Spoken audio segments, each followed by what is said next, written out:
Hi, I'm Laura Griffith Garland with the Charleston Holistic Center, and today I'm going to be talking about desire.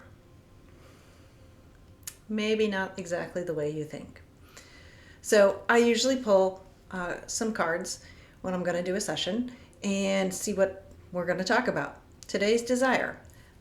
Currently, I'm using the Dreams of Gaia deck, and the three cards I got today, the main card is desire, with supporting cards of the Journey and the Ten of Water. So, in some religions and philosophies, desire is a dirty word, and it has been said that desire is the root of all suffering.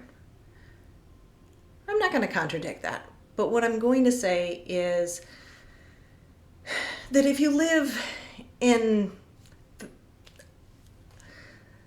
the mainstream world, like I do, then desire may not be exactly the root of suffering in this case. What it may do is motivate. It may focus us and motivate us to do the things we need to do and the things we want to do. For example, I really kind of like a roof over my head, some transportation, food, and things to clothe my body. So those are my desires. Now, since I was not born with a trust fund, and nor was my husband, and I'm not willing to be a leech on my family and friends and couch surf forever, mooch food, bum rides, or borrow clothing. Yes, I have had someone in my life who has done that. Then I have to be motivated to do something to get what I desire. In addition, I desire a nice house. I didn't say a McMansion. I said a nice house that was that is a sanctuary. I drive a hybrid. I prefer to eat organic whenever possible.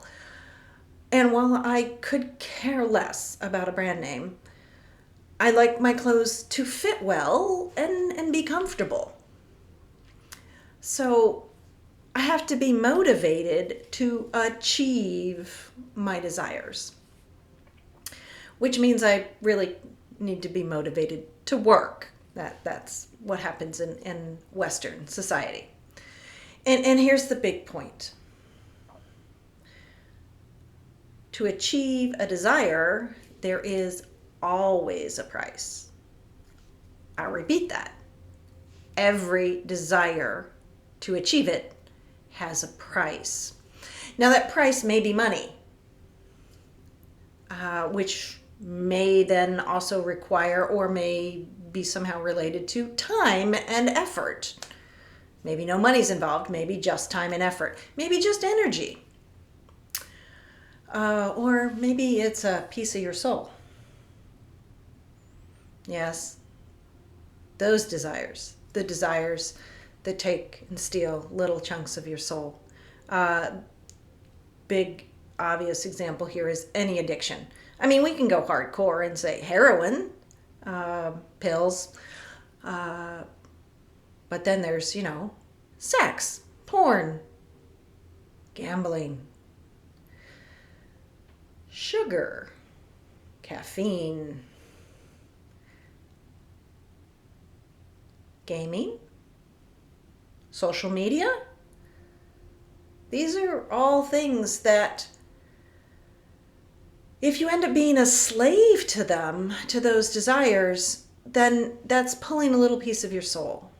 So really, maybe it's time to examine our desires more closely. Really start to pay attention to them and figure out which desires are useful and healthy in our world, which are soul stealing, and maybe which are fantasy.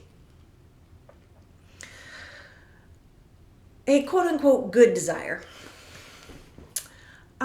maybe something that's just beyond us. It's just out of reach.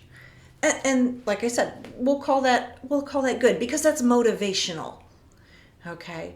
So it's fine to have desires that are just beyond reach because they're motivational. You want to get there. You act to get there. You try to get there.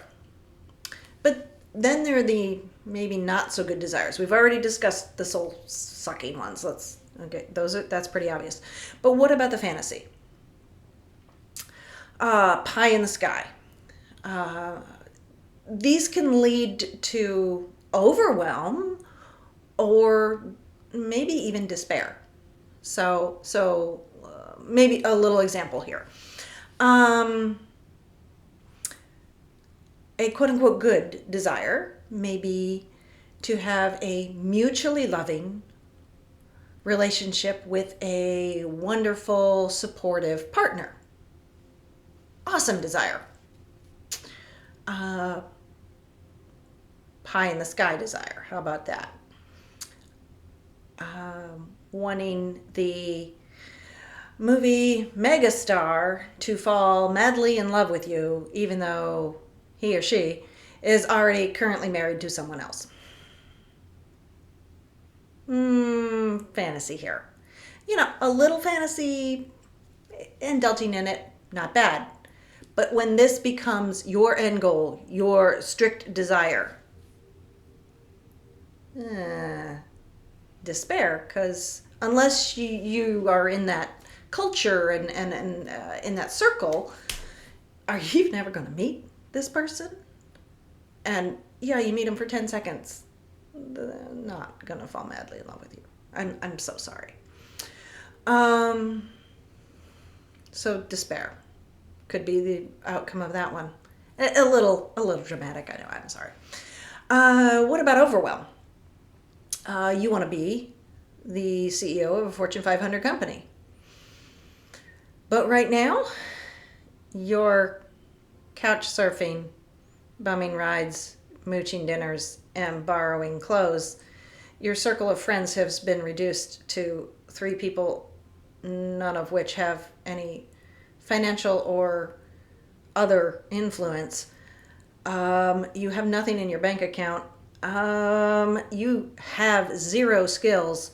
Uh, have never been to school to learn anything about making money, running a company, and you expect to be the CEO of a Fortune 500 company before the end of the year. Possible? Maybe. Maybe. Probable? Um, Trying to do something about this and working start maybe you do decide and you start to work your behind off on this easily can lead to overwhelm and then potentially to despair if this is your only desire and end goal on that. So but why why do we have this sort of desire? Where do these come from? Um, and what about if you have a desire that's a good desire, reasonable desire, but you never ever seem to quite get it? Why? Why is this? Well, luckily, our supporting cards illuminate this topic, particularly the Journey card. Journey talks about literally our journey. And in context of desire, what this is going to be is this is going to show us why we have our desires and why we have our patterns. So the journey talks about our past experiences, our culture, our society, our family, our friends, and all of these influences that have created us. So we have to examine our desires in this context. Why do we want what we want? Well, because our family told us so, because social media told us so, because the movies told us so. Why do you want a McMansion? Because you were told you should have it. Why do you want a woman who's a quote unquote 10 and you won't even look at anything less. Excuse me? And then you wonder why you have no relationship. Because you've been told that that's what you're supposed to get. Why do you have no relationship when loving, supportive, wonderful guys are all around? But hey, they don't live in McMansions and they can't give you a 6-carat diamond ring. So you don't want anything to do with them. Why? Because you've been told so by society. Your journey has told you so. Now that can also be reversed, okay? Women who want guys who are hot and men who only want to marry rich women. So, you know, and if we take this to other mixings of people, mix it all up however you want with that. The journey told us we should want these things. Do we really want these things? And then what about someone who wants the really loving relationship, wants just a nice, wonderful, supportive partner, but keeps choosing the narcissist butthole? Again, the journey. Somewhere in your journey, that was presented to you, and so that's what you've been choosing. Not the best, right? But what do we do about it? And have you ever asked yourself, what is it that you really desire?